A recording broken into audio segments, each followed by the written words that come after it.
하나님 말씀 고린도전서 1장 26절에서 2장 5절의 말씀입니다. 고린도전서 1장 26절에서 2장 5절의 말씀 우리 한 목소리로 같이 읽겠습니다. 시작. 형제들아 너희를 부르심을 보라. 육체를 따라 지혜로운 자가 많지 아니하며 능한 자가 많지 아니하며 문벌 좋은 자가 많지 아니하도다. 그러나 하나님께서 세상에 미련한 것들을 택하사 지혜 있는 자들을 부끄럽게 하려 하시고 세상에 약한 것들을 택하사 강한 것들을 부끄럽게 하려 하시며 하나님께서 세상에 천한 것들과 멸시받는 것들과 없는 것들을 택하사 있는 것들을 폐하려 하시나니 이는 아무 육체도 하나님 앞에서 자랑하지 못하게 하려 하심이라.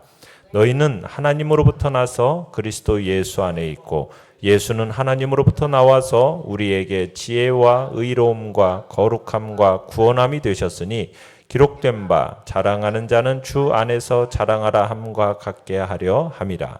형제들아 내가 너희에게 나아가 하나님의 증거를 전할 때에 말과 지혜의 아름다운 것으로 아니하였나니 내가 너희 중에서 예수 그리스도와 그가 십자가에 못 박히신 것 외에는 아무것도 알지 아니하기로 작정하였음이라. 내가 너희 가운데 거할 때에 약하고 두려워하고 심히 떨었노라. 내 말과 내 전도함이 설득력 있는 지혜의 말로 하지 아니하고 다만 성령의 나타나심과 능력으로 하여 너희 믿음이 사람의 지혜에 있지 아니하고 다만 하나님의 능력에 있게 하려 하였노라. 아멘. 오늘 말씀의 제목은 사람의 지혜 대 하나님의 능력이라는 제목으로 말씀을 나눕니다. 우리가 어제 바울이 십자가에 도라는 것은 어리석은 세상의 지혜와 대조가 된다라는 대조가 되는 하나님의 지혜라는 것을 증거하는 걸 보았습니다. 이어서 오늘 본문에서는 자랑할 것이 전혀 없는 고린도 교인들의 그 출신 성분을 지적하면서 그들은 당연히 겸손한 마음으로 예수님만을 자랑해야 됨을 이야기하고 있습니다. 그러면서 고린도 교회의 분열의 그 부당성을 간접적으로 지적하고 있는 거죠. 세상적인 기준에 의하여 볼 경우에 고린도 교회에 속한 이들은 26절에처럼 지혜로운 자, 능한 자, 문벌 좋은 자가 많지 않았습니다. 지혜 있는 자라는 말은 헬라 철학자들처럼 높은 교육을 받은 지적인 사람들을 가리키는 것입니다. 능한 자는 지위가 높은 권세 있는 사람들, 이를테면 정치가들을 가리키는 거고요.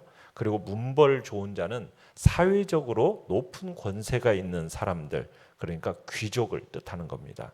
그러니까 바울은 당시 이 헬라 사회의 세속적 평가의 기준이었던 교양, 권세, 출신 성분 이것을 언급하면서 지적이며 정치적이며 사회적으로 유력한 부류의 사람들이 고린도 교회에 많지 않았음을 상기시키고 있는 거죠. 내용 관찰 문제 1번 보시면 고린도 교회는 바울이 개척하였기 때문에 그 자신이 교인들에 대해서 잘 알고 있었습니다. 바울은 고린도 교회에 유력한 자들이 많지 않은 이유를 무엇이라 말합니까? 자, 27절에서부터 보시면은 바울은 하나님께서 세상에 미련한 것들을 택하사 지혜 있는 자들을 부끄럽게 하려 하시고 세상에 약한 것들을 택하사 강한 것들을 부끄럽게 하려 하시며 세상에 천한 것들과 멸시받는 것들, 없는 것들을 택하사 있는 것들을 폐하려 하시기 위함이다 라고 말씀을 하고 있죠. 그러니까 29절에서 육체를 가진 인간이라면 어떤 육체를 가진 인간 그 누구도 예외 없이 어떠한 자랑도 있을 수 없다라는 것을 명백하게 밝히고 있는 겁니다. 이건 하나님께서 지혜를 자랑하는 지금 그 고린도 교인들을 부끄럽게 하시려고 지금 고린도인들 가운데서 낮고 미련한 자들을 당신의 백성으로 택하셨으니 너희 고린도 교인들은 교만과 자랑의 마음으로 그 분쟁하던 그것을 그치고 겸손한 마음으로 하나 될 것을 이야기하고 있는 겁니다. 고린도 교인들은 인간적으로 보잘것없는 처지 가운데서 하나님의 은혜로 구원받은 사람이었어요. 그럼에도 불구하고 이 고린도 교인들은 자랑을 일삼았습니다. 하나님이 아닌 사람들에게 영광을 돌리고 있었던 거예요. 자신들이 받은 그 은사들을 잘못 평가해 가지고 이를 자랑하고 내세우는 영적으로 교만한 가운데 있었던 거죠. 고린도 교인들이 이런 오류에 빠질 수밖에 없었던 것은 그리스도인이 된 것이 마치 자기 자신들의 어떤 유양이나 지혜와 능력에 의해서 된 것처럼 착각하고 있는 것입니다. 그게 아닌데 마치 자신의 유양과 지혜와 능력에 된 것처럼 생각하고 있는 참 어리석음을 보인 거죠.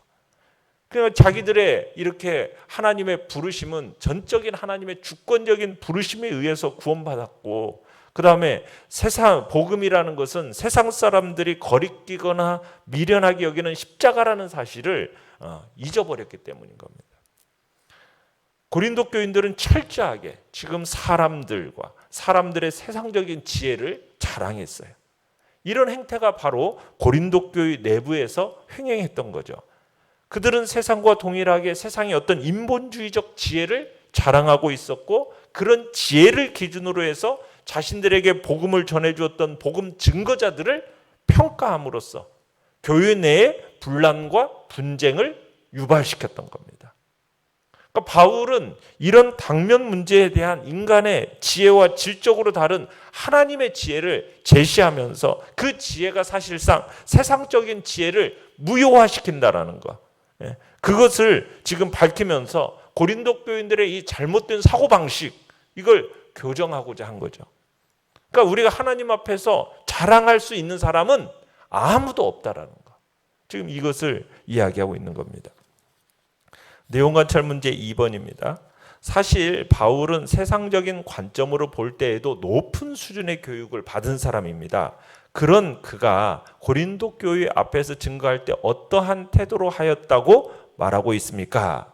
자, 2장 1절에 보시면은 바울이 복음을 전할 때에 하나님의 증거를 전할 때에 말과 지혜의 아름다운 것으로 하지 아니하였다라고 얘기하고 있습니다. 그러니까 복음을 전할 때 말과 지혜의 어떤 탁월함에만 의존하지 않았다라는 거죠. 당시 헬라 세계에서 주로 사용되었던 어떤 철학적인 언사, 화려한 문학적 수사법, 이것에 의존해서 가르침을 베풀지 않았다라는 겁니다. 바울이 고린도에서 이렇게 말과 지혜의 탁월함으로 복음을 증거하지 않았던 이유는 2절에서 그렇게 얘기를 하고 있죠. 예수 그리스도와 그가 십자가에 못 박히신 것 외에는 아무것도 알지 않기로 작정했기 때문이다. 그리스도와 그 십자가 외에 그 무엇에 대해서도 나는 깊은 지식을 가지 않은 것처럼 행하기로 결심했다라는 거예요. 그렇다면 왜 바울은 예수 그리스도와 이 그의 십자가 외에는 알지 않기로 작정을 했겠는가? 바울이 이 고린도 교회에 고린도라는 지역에 오기 전에 아덴이라는 곳에 먼저 들렀었어요. 그 아덴에서 그는 세상적인 어떻게 보면은 화려한 철학적인 언사와 문학적인 수사법을 이용해서 아덴 사람들에게 복음을 전했는데, 의외로 그곳에서는 복음의 능력이 제대로 나타나지 않으면서 많은 사람들이 예수님을 영접하는 일이 없었어요. 그냥 몇몇 다수만 예수님을 믿고 그쳐지는 일이 있었던 거예요. 이 아덴에서의 경험을 통해서 훌륭한 화술이나 지혜로는 바로 복음을 전할 수 없다라는 것, 아울러 그 일이 전혀 무익하다는 사실을 확실하게 터득했다라는 거죠. 그러면서 바울은 세상이 알 수도 없고 세상이 소유하지도 못한 오직 하나뿐인 주제, 바로 예수 그리스도, 그분께서 십자가에 못 박히셨다는 그 사실에만 관심을 집중했던 겁니다. 4절에서는 이렇게 얘기하죠. 내 말과 내 전도함이 설득력 있는 지혜의 말로 하지 아니하고 다만 성령의 나타나심과 능력으로 했다. 그러니까 복음을 증거함에 있어서 설득력 있는 지혜의 말로 안 했다라는 거예요. 복음을 전할 때 인간적인 어떤 방법이나 인간적인 어떤 수단에 의해서 그걸 지나치게 의존해서는 안 된다라는 거죠. 복음 전도를 위해서 우리가 무엇보다 의존해야 할 것은 뭐라는 겁니까? 성령의 능력이라는 거죠. 성령의 능력. 그러니까 사람으로 하여금 복음의 진리를 깨닫게 하고 그 마음이 변화되게 하는 것은 어떤 인간적인 방법이나 수단이 아닙니다. 성령의 나타나심과 성령의 능력인 거죠. 그렇기 때문에 전도에 앞서 기도해야 할 제목은 성령의 충만함이 내게 임하도록 해야 된다는 거죠. 복음을 전할 때 오직 복음 그 자체만이 증거될 것이요. 거기에 어떤 인간적인 생각이나 어떤 인간적인 말을 붙여서는 안 된다는 거죠. 복음 그 자체로 능력을 지니고 있기 때문에 그 복음이 사람을 감동시켜서 그 복음을 영접하게 하는 것. 우리는 그 복음의 능력을 신뢰하고 믿고 그리고 인간적인 말과 설득력 있는 어떤 말을 통해서가 아니라 바로 지혜의 말이 아닌 하나님의 복음의 능력에 있음을 믿고 우리는 복음을 전해야 됨을 얘기하고 있는 겁니다. 연구와 묵상 문제 3번입니다. 결국 교회가 선포하고 가르쳐야 할 것은 무엇입니까? 이는 세상에 계층화되고 불평등한 문화 속에서 어떤 의미를 지니게 됩니까? 자, 예수 그리스도가 30절에 보시면은 너희는 하나님으로부터 나서 그리스도 예수 안에 있고 예수는 하나님으로부터 나와서 무슨 얘기냐면 예수 그리스도는 바로 하나님께서 우리 인간들을 위해서 보내주신 최고의 선물이라는 거죠. 그리고 그분은 바로 지혜 자체이심을 선포해야 돼요. 이 지혜이신 예수 그리스도는 우리에게 있어서 하나님의 의로움이 되세요. 예수 그리스도께서 하나님의 의로움이 되신다는 것은 그리스도 자신이 스스로 의로우실 뿐만 아니라 인간을 위한 의가 되신 결과 재판관이신 하나님께서 우리 예수 그리스도 안에 있는 우리를 죄인이 아니라 그리스도 안에서 의로운 자로 간주하게 되었다라는 것을 의미하는 겁니다. 또 그리스도가 하나님의 거룩하심이 된다라는 것은 우리는 인류 시조인 아담의 범죄의 이래로 본질적으로 악한 인간이에요. 죄인입니다.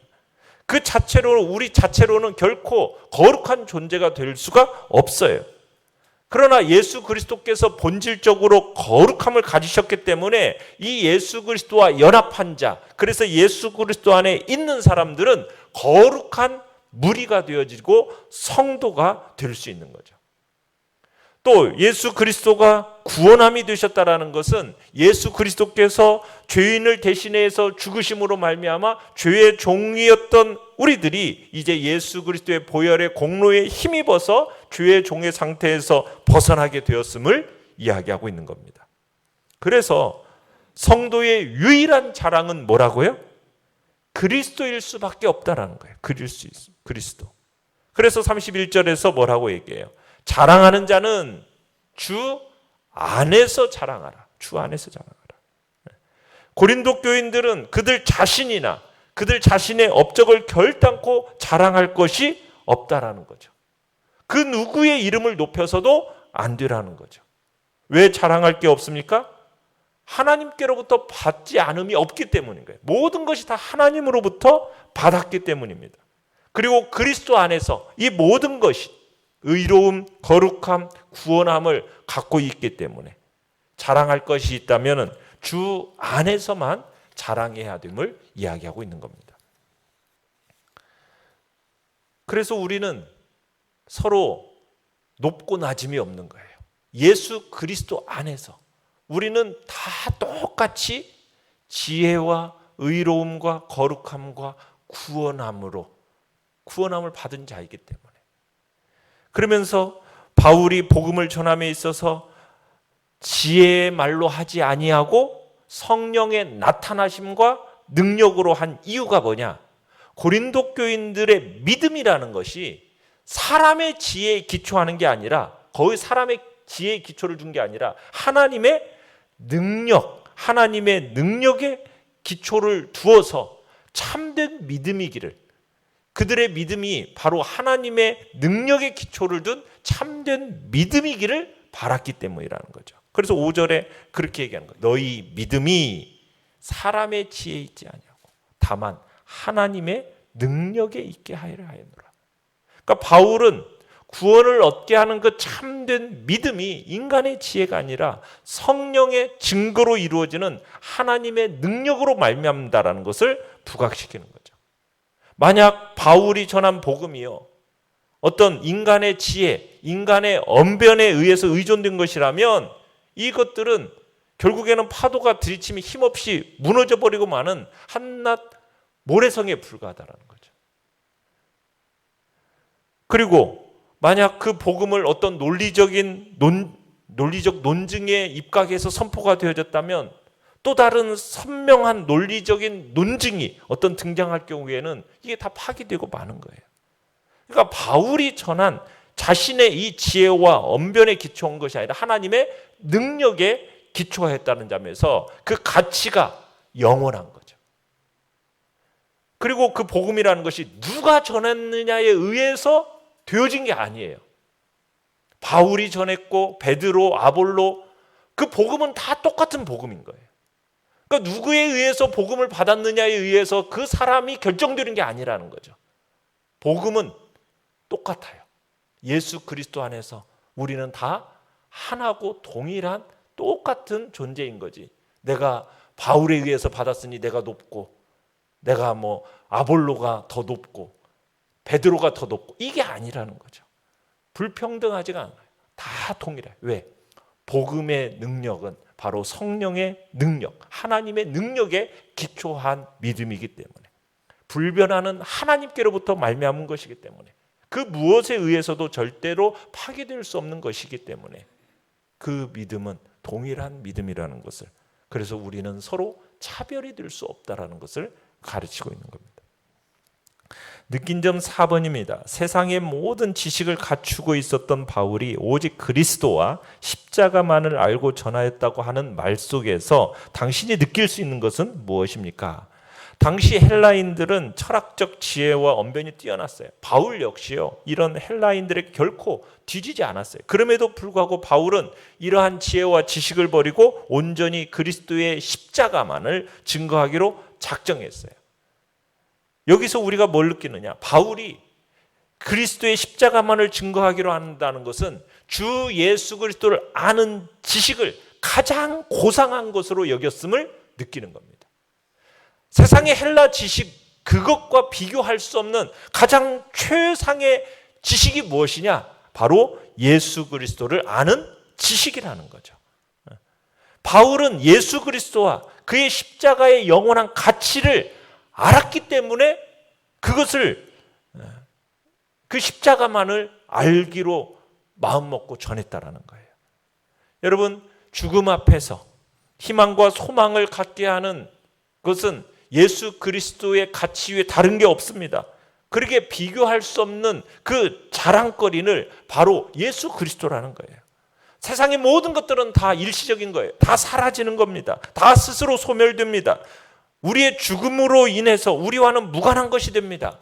때문에 우리가 자랑거리가 될 수가 없는 거예요. 우리의 자랑거리가 그런 게 될 수가 없는 거예요. 그리스도의 십자가만이 우리에게 영원한 생명을 줄 수 있기 때문이죠. 천국을 소유할 수 있게 해주고 참된 기쁨과 만족을 주는 것은 예수 그리스도를 아는 지식이기 때문이에요. 그래서 우리의 참된 자랑거리는 그리스도의 십자가뿐이라는 거죠. 그래서 우리도 바울과 같이 오직 예수 그리스도의 십자가만을 알기로 작정하고 오직 예수 그리스도의 그 십자가만을 최고의 가치로 여기면서 세상이 줄 수 없는 그런 하나님이 주시는 만족으로 여러분이 삶을 누리시기를 간절히 바랍니다. 결단과 적용 5번입니다. 당신이 이제까지 그리스도의 복음을 전하고 있었던 태도를 점검해보고 바울의 태도를 따르기 위해 당신이 바로 잡아야 할 부분은 어떤 것입니까? 오직 예수 그리스도, 그분을 최고의 가치로 여기고 그분을 아는 지식을 최상의 지식으로 알며 그분 안에서 우리는 하나 되고 그 예수 그리스도 안에서 자랑거리는 우리는 그리스도, 하나밖에 없음을, 예수 그리스도 그분만을 자랑하는 복된 자리에 우리가 서겠다라는 그런 마음의 결단이 우리 안에 있기를 바랍니다. 오늘의 기도 같이 읽겠습니다. 시작. 주님과 그 십자가만을 자랑하고 높이는 자가 되게 하소서. 아멘. 말씀을 생각하면서 기도하시고요. 연약한 우리의 지체들을 위해서 기도해 주시기 바랍니다. 주님의 은혜와 자비하심이 이 나라와 이 민족 가운데 나타나기를 소원하면서 이 시간 주여 우리